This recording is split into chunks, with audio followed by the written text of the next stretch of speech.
Welcome back. Men and women both are bothered by the enlargement of what are called superficial leg veins. You probably know the condition as varicose veins. Now, in just a moment, we're going to talk treatment of this usually cosmetic but sometimes more serious condition. First, though, here's a closer look at what causes veins to weaken, swell, and bulge. Karen Landry had no problem with her legs before she was pregnant. I've had 3 pregnancies, and they all took a toll on my legs, especially. I didn't have any problems till I had the pregnancies.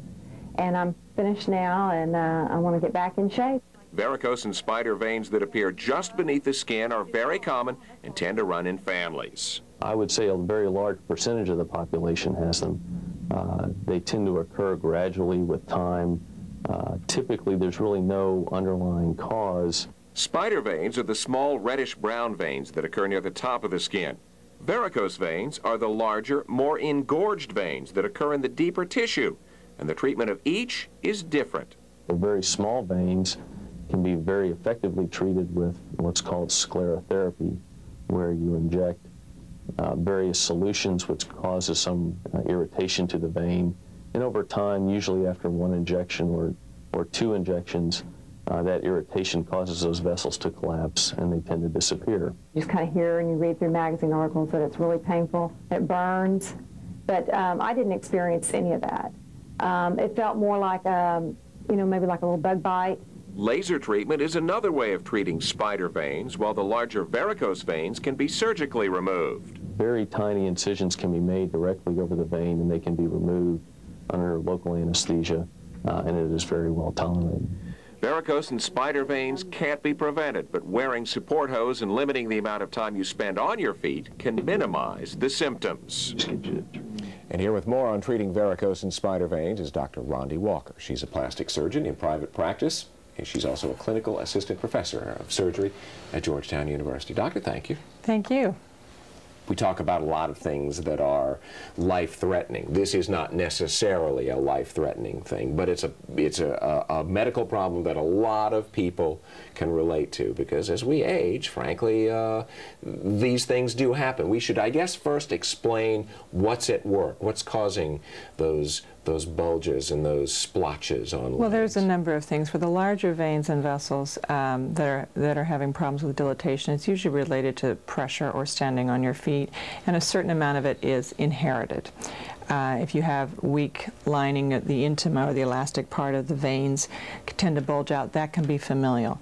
In women, unfortunately, with surges of estrogen, which occur during pregnancy, you tend to have more fragility to the vessels, and the vessels become more friable, so they tend to burst open. It's not uncommon to have a vein that will often just burst out with little feeder vessels after a pregnancy. Sometimes these will disappear once the estrogen levels go back down, but occasionally with the 2nd and the 3rd pregnancy, they will again reoccur. So those are 2 of the big factors, and in addition, sunlight. Excessive exposure to sunlight can cause breaking of the vessels in the face and in the legs. And one more reason to be careful when you go out in the sun. That's exactly right. Exactly. We saw very nicely in there, Dr. Friedman was treating the smaller vessels with what's called sclerotherapy. Correct. You inject a fluid that sort of irritates the vessel, and like that can clean them up. Exactly. And there's usually, there's several types of fluid that can be used. It's usually a hypertonic saline, which means it's a very high concentration.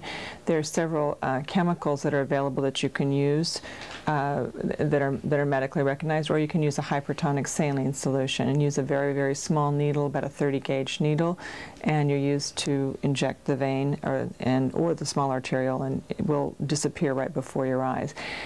Usually, I tell most of my patients that they will require 1 to 2 to 3 treatments depending on the severity of their vessels in their legs. And I usually tend to use a combination of both laser sclerotherapy and regular injection sclerotherapy, depending on the size of the vessels. All right, we'll get to the lasers in just a second. If, though, you can get treated with sclerotherapy, you go through the course of treatment, whatever it is, does that take care of the problem? Does it come back? No, it can come back. And people need to know that the factors that were predisposing one to those conditions ahead previously will, if they still remain, they will the vessels will still reoccur.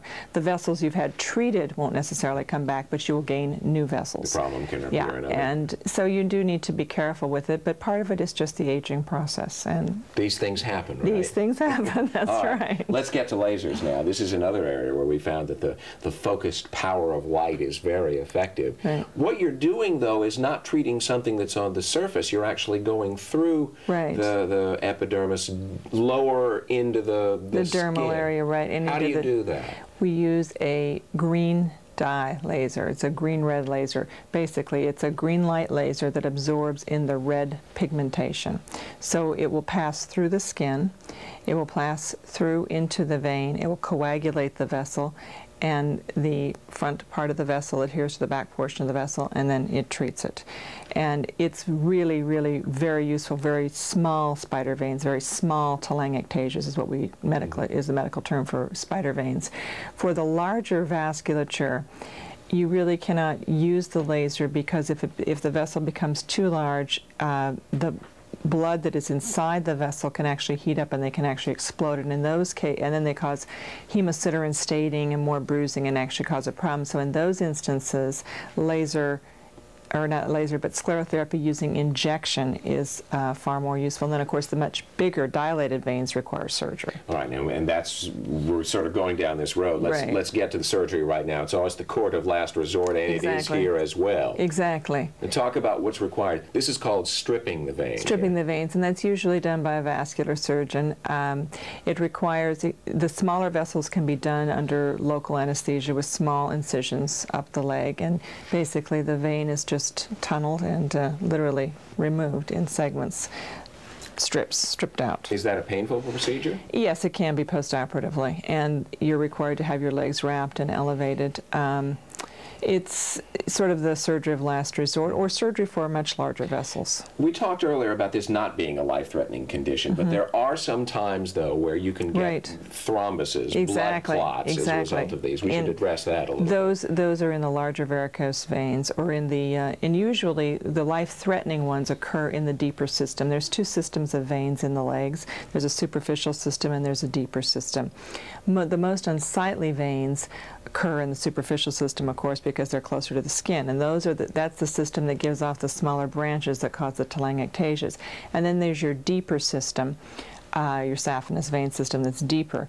And of course, if you have a blood clot in this area, this is the area where there's deep concern or great concern for pulmonary embolus and, bigger thrombi or phlebitis. Well, phlebitis actually, yes, but also you can have superficial phlebitis, which can be simply treated with an aspirin. But if you have the deeper phlebitis, it usually requires hospitalization, elevation, heparinization, and if it's very severe, even a much more intense workup than that.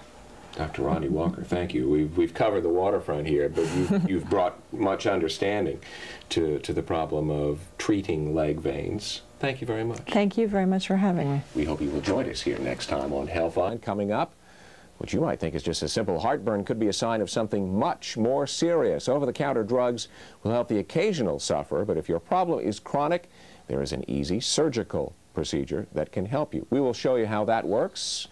That's next week here on Healthline. That's all of our time. Thank you very much for your time. I'm Dave Lucas, reporting on the Healthline.